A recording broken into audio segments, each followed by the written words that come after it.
how can we authentically tell the story of Braum's the way that it really is in connection with your customers? They basically called us, or I think it might have just been an email. It was like, hey, we've got a chance to do a couple like media buys to air things during Winter Olympics. Can we do something? Were these hard comps, easy comps? There was a lot of them that were in motion, where you have to go back and do frame by frame, make sure the blur like on someone's hand is right, and you have to like make it look like it's natural in camera. One little thing that looks wrong is going to ruin the entire scene. I feel like what we have done for Braum's with the holiday spot and with this basketball spot is just like pick really relatable moments. That feeling of like, oh my gosh, and then the celebration is at Braum's. Founded in 1999 by Jason Burks, Retrospec Films is Oklahoma's largest turnkey production company of its kind. With a full-time team of over 20 talented individuals, a 12,000 square foot studio to create in, and a resume that spans some of the world's largest brands, if you love learning about filmmaking and storytelling, you've come to the right place. On each episode, we discuss the pursuit of creating things and the problems we solve by digging up projects from the last 20 years, giving you a glimpse behind the scenes where the magic happens. You're listening to Retrospec Films from the archives. Hello, and thanks for joining us on Retrospect from the Archives. We're so excited that you've joined us. This is our in-house podcast where we dig up projects from the past, dissect them, talk about creative, writing, pre-pro, producing, shooting, editing, visual effects, all the different things that we do in filmmaking. So today joining me is Brandon Forbes, client manager and producer here at Retrospec, and my wife, Taylor Burks, creative development director, who also creative strategist on Braum's, which is what we're going to be talking about today, is Braum's. So let's go. All right, so the project that we are digging into is, I guess I would say kind of the beginning, kind of a continuation of this approach that we have wanted to do for a long time now for Braum's, which is fits well with their brand. And something that I think we began conversations with them probably 2 and maybe even 3 years ago of how can we authentically tell the story of Braum's the way that it really is in connection with your customers. Yeah. And not a hard one either, because Braum's is as strange as it sounds, farm to table place, right? They have one of the largest farms specifically for A2 in all of America, A2 milk, but they have their own massive farm. It's in Oklahoma. They have a couple actually. And then, we all know their stores if you live in Oklahoma, but then they also have stores that step right outside of Oklahoma, all over Arkansas, all over Missouri, all over Kansas, all over Texas. I don't think they have New Mexico or Colorado. You have to be within a 300-mile radius of their farm. That's like their thing. That's how you know it's fresh. Yeah, that's how you know it's fresh. That's how they know it's fresh. So, we started off this series per se this last Christmas when we were doing a holiday spot. And again, I would say like the driving ambition was, let's tell stories of people's lives where Braum's is right in the middle of them, which is not far-fetched. That's the cool thing about doing work for Braum's is like, yeah, Braum's is right in the middle of these life stories. And then we've continued on here recently, dabbling into a kid's sports game. So I want to start, Brandon, just with you communicating with the client a lot, which, I guess me and Taylor kind of sabotaged you on this one because you couldn't even come to one of the meetings. And so we're like, we're going anyways. We got it. But let's start a little bit and just talk about some of the needs and conversations from a creative / producing perspective with Braum's. Yeah. So, this year there's 2 very large sporting events that are worldwide that are happening. You've got Olympics and then World Cup.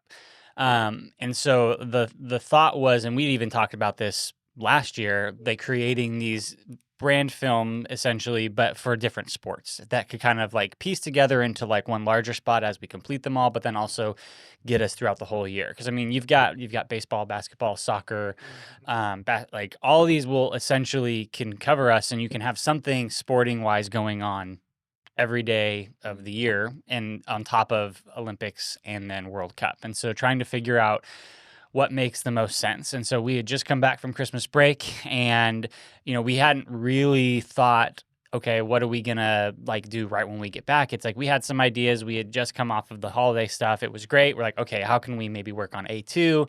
And then once it's a little bit warmer, then we can start thinking about sports. And Yeah. they basically called us, or I think it might have just been an email. It was like, hey, we've got a chance to do a couple like media buys to air things during Winter Olympics. Mm-hmm. Can we do something? Yeah. And so originally it was like, okay, we're gonna try ice hockey. Right. And so we're like, okay, and it's like it's ice hockey season right now. So we're like calling all of And like ice hockey is huge in Tulsa. Oklahoma. Yeah, it's probably It's like the biggest You think sport. Canada? It's not Canada. No, It's there's Tulsa, Oklahoma. There's at least 24 people in the state of Oklahoma that own ice skates. I'm one of them, Yeah. and I don't know how to ice skate very well. And so we were like calling up Wee Street and trying, and we had Yeah. a team that was going to be willing. And then after a couple conversations, it was kind of the just decision. Okay, I think what if we did something like basketball and shifted it, just because you only get, they want to run these spots for.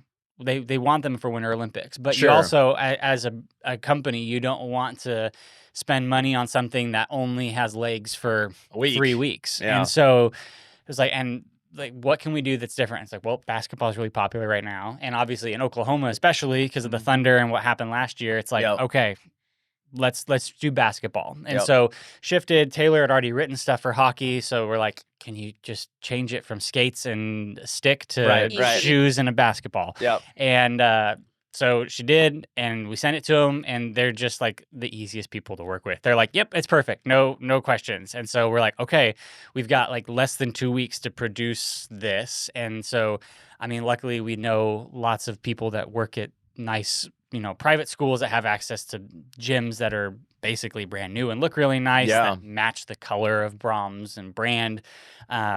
Agencies that we can just immediately like start texting and just be like, I'm going to be sending you an email. I need a lot of kids, and I need at least 4 of them to be good at basketball. Yeah. And so we just immediately started pre-pro on it. And from there, it just quickly developed lots of casting locations, going and looking, kind of not pre-shooting all the way, but taking pictures of where we think angles and stuff are going to be. And then just executing. And I think we really knocked it out of the park for sure. Yeah. So Tay, I want to jump over to you. Talk a little bit about maybe the not necessarily the marketing intelligence, but maybe like just the storytelling and the emotions and the alignment with the brand. Like why have we taken this approach of valuable stories and memories with the brand? And then also just talk to me about writing those kind of stories. Because, I mean, from my perspective, I don't know anybody that likes endearing things more than you. Yeah. So I like, and I don't know if you find these scripts hard to write, but like when you wrote the holiday one, I was like, yeah, I mean, she probably already had all this crap floating around in her brain and she just wrote it. But same goes for this one. But talk a little bit about that approach, and then maybe dig us into what was the creative for this basketball one, and specifically the emotions, because I think that is something that people forget, and they don't even identify it that often. A good anything, a good book, a good movie, a good song, a good anything makes you feel an emotion, see an emotion, connect to an emotion. When things become boring, why? There was no emotions. Yeah. And I think I go back to kind of what I talked about on the holiday podcast. This Is Us. I feel like that TV show to me is such something that I draw from a lot, just because it did such a fantastic job at hitting those emotions. It wasn't like the most complicated script. They weren't the most complex characters, but what they were is relatable. And I think that that's what we're trying to do. And I feel like what we have done for Braum's with the holiday spot and with this basketball spot is just like pick really relatable moments that have tension and excitement, Mhm. but then just something that any little boy can look at that plays basketball and be like, oh my gosh, like I've dreamt about having a buzzer shot, or have had that experience with a teammate or themselves shot in the last second of the game and made it. And just that feeling of like, oh my gosh. And then the celebration is at Braum's. And I think, I don't know, every time I drive by a Braum's, they're always packed full of people. Yeah. And that was something that the client talked about, is how teams really do come there after games and celebrate together, because what's better than ice cream after a win? Even in the wintertime. Even in the wintertime. Yeah. And so creative really wasn't hard, because it is just that, like, finding these simple life moments that are super relatable to a ton of people. Well, I think I'd like to, I probably should have queued it off in the beginning, but let's fire off these spots real quick. We've got a 60 and a 30. Yeah. Let's take a look.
A lot of cool things that you can see there. Yeah.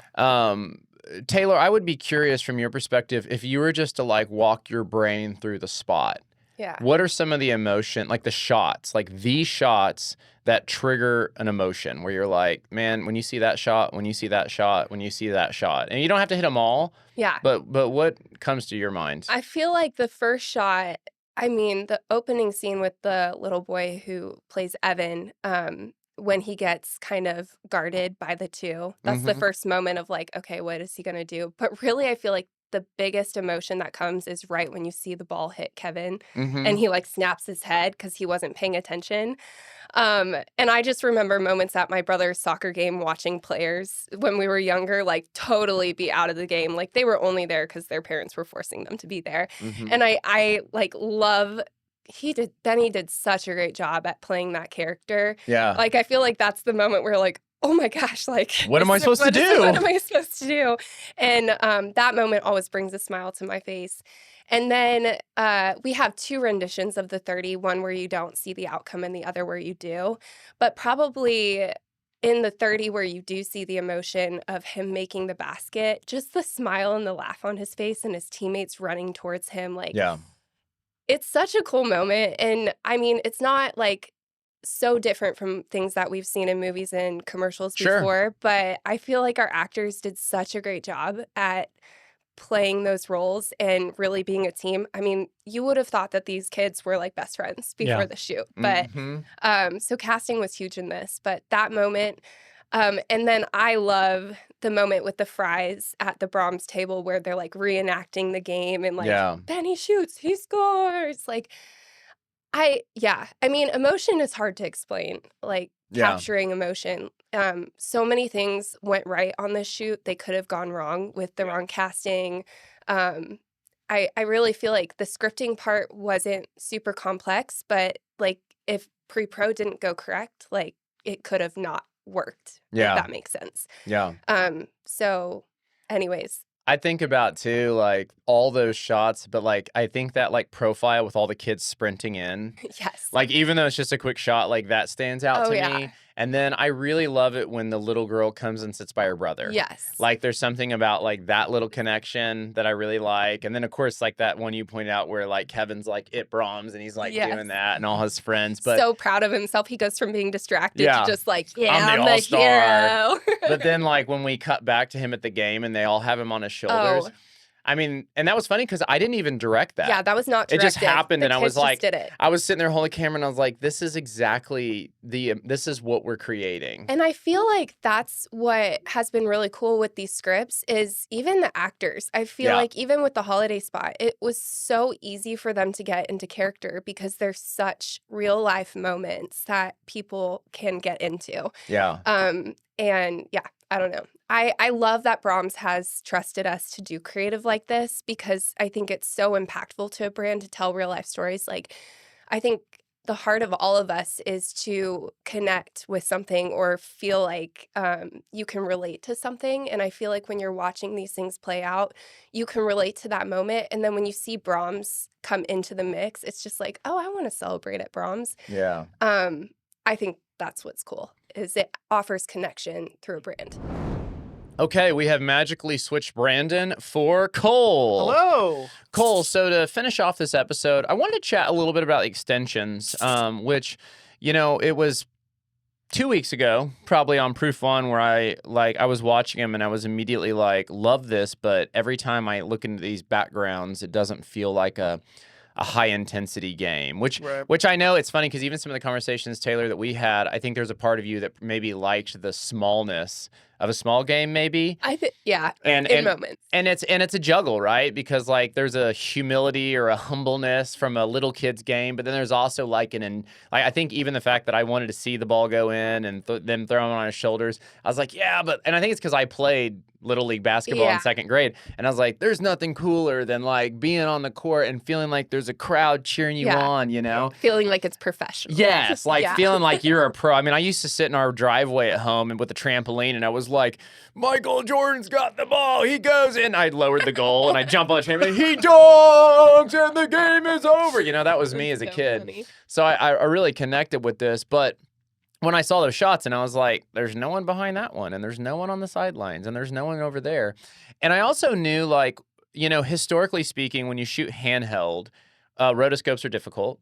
And I'm not going to pretend like it's just like easy to photorealistically inject a spot with a bunch of humans. Now, I know that you've been doing this for a long time. You're also used to strange requests coming from me. Tell me a little bit about these extensions. Tell me about the rotoscoping and what did you do? So what did you do to these Brahms commercials? And then how do you feel about what you did? Yeah, I mean, they were fun. I'm always down for a good rotoscope. Honestly, the hardest part of these is just finding the crowds of these people. It's kind of a strange thing to look up, as just like groups of people cheering. Yeah. And it's like, that's not something like you could just really go on like a stock footage site, just like find like people on a green screen, just clapping and cheering with foam fingers. And so it has searched probably a couple hours just to find people. And some of them, like, it was like half their body. So I had to like go back and like add legs to all of their bodies. It was like, I can't just have like floating people in the background. So that's, how do you do that? Do you take like two different clips and like mesh them together? Yeah, just find fake legs and just like puppet That's tool them impressive. together to their upper body counterparts. But it's a lot of that. It's a lot of just like finding people, and then like that. Once you get that, that's the easy part. It's just color matching and rotoscoping the people. But After Effects and a lot of these rotoscoping tools now have gotten a lot better to where it's like you can just do a really garbage roto and it does a lot of the work for you, and then a lot of that's just refining afterwards. Yeah. And that's something I'm trying to get with Kyle about, because there's a lot of different tools now. Like Premiere's doing a magic mask, like you can do rotoscoping in Premiere, and Nice. there's like, so I'm trying to do some science on which one's the best. But yeah, there's a lot. I think the best part was like the basketball. We wanted the basketball to actually like see, like, go through the hoop and then like drop down. I think it, like, in the shot we had it like hit off the hoop and it like went flying in the distance. That was interesting, trying to like create a new basketball, and I mean there was just a lot of like fun like little rotoscope moments to do. But most of it, I think the hardest part was just the crowd work, just finding the crowd. Yeah. Did you feel like, I mean, because I think you had to touch like 4, 5, 6 shots with an audience in the background. Does that sound right? Sounds about right. Yeah. Yeah. And I would say even 5 years ago, if I had asked for that amount of rotoscoping, it would have taken longer and more people would have been mad at me. Do you feel like, I mean, were these hard comps, easy comps, medium comps? I definitely think these were like mid range. They weren't like too bad. There was a lot of them that were in motion, and Mhm. those can get a little bit tricky. And those just it doesn't. They're not hard. It's just like very time consuming because it's a lot of motion blur. You have to go back and do frame by frame, make sure the blur like on someone's hand is right. You don't just have like a blob Yeah. moving through a scene. You have to like make it look it's natural in camera Yeah. because that's gonna ruin the illusion of the people behind them if there's just choppy little blob people Yeah. in front of them. You're like, why does he look like that? The Yeah. audience in the back looks fine, but he looks weird. Yeah. So that's when you're like, oh, that's a fake crowd behind them. Yeah. So it's just a lot of like diligence and like making sure things look good because like one little thing that looks wrong is going to ruin the entire scene. One thing, and I want to get your opinion on this, I often like to shoot incredibly shallow just because I like focusing on, I like telling the audience, like, that's what you're supposed to look at. It's the only thing in focus. Right. But that also, I think, helps many times from a comping perspective because things get to be very out of focus. Yeah. Talk a little bit about that because I was even, I watched it this morning to kind of final proof on the big screen in there. And the biggest thing I was looking at is sort of the nature of the defocus on your backgrounds. And I just wanted to see, because will people watch this on 80-inch screens? Yes, they will. And I want to make sure that in an 80-inch environment, it still looks good. Right. And that was something that I noticed on, I don't know if I would call it like a pseudo radial, but the defocus looked correct. Like it didn't just look like a Gaussian, Right. It was like, oh, I feel like this defocus is matching a 1.4 Zeiss Prime the way I want it to. But talk a little bit about the defocus. Yeah, a lot of those now there's different effects now that like go like really in depth, like where you can like put in camera information or you can try and put in different I'm trying to think of the word for it, like the shape Yeah. of the blur. You can Yeah. like try and like find how many points there are. So Yeah, like, the points in the aperture, because that controls the bokeh. right. So Yeah. me and Kyle like we're sitting in his office one day, like just like literally like counting how much like How many blades? points. Yeah. So it was Yeah. like, okay, it's like was it like a dodecahedron, like an octagon? Like what are we looking Yeah. at here? So we like really like we're diligent to try and like find like what the actual focus was and make it look Yeah. as photorealistic as possible. Yeah. But it did help that it was for the most part like pretty out of focus. Yeah. Because then I can also do fun things and add like a little Easter egg or two. Like there was some I'm sure if you like pulled up the comp, I added in like a picture of like Mark and Brandon like on each other's shoulders. Oh my And gosh. there's like That's so funny. I put like Ben in there like hiding behind a cabinet, and there's like someone playing a violin. It's like I could it's like I can just add like these fun little Easter eggs in there because no one's gonna see them. Except you. And you're Yes, but it's like I know they're there. Yeah, that is hilarious. That's so fun. Well, I want to close this off, but Taylor, I wanted to kind of get your reflection, which again, I know we talked a little bit about earlier about whether or not, like, I wanted it crowded. You were like, it could have been less crowded. But I mean, how do you feel like maybe in being forced to subscribe to what I wanted in some regard? How do you feel like those additions do add to the emotion? Because if you do, I mean, it could have been more, could have been less, but before we didn't have the budget to cast 150 extras. If not more than that. How does it Yeah. add to that from an emotional perspective? I mean, I think it definitely contributes to the tension that you're building in the beginning. Like, the more people, the higher the pressure, especially when you're young. Like, you're performing when you're playing basketball a little Yeah. bit when there's people watching you. And, Yep. like, when you're shooting a basket and there's that many people cheering you on, Yep. loud stadium, Yeah. I guess, or basketball arena. Yeah. What is Yeah. it called? Gymnasium. Gymnasium. Thank you. But anything like that builds the tension and makes the moment of actually shooting the basket even more Significant. exciting, and significant. So, and Cole always does such a great job. Like, it looked amazing. So Yeah. my desire for there to be less people had nothing with it not looking good. It was just more like, is this realistic?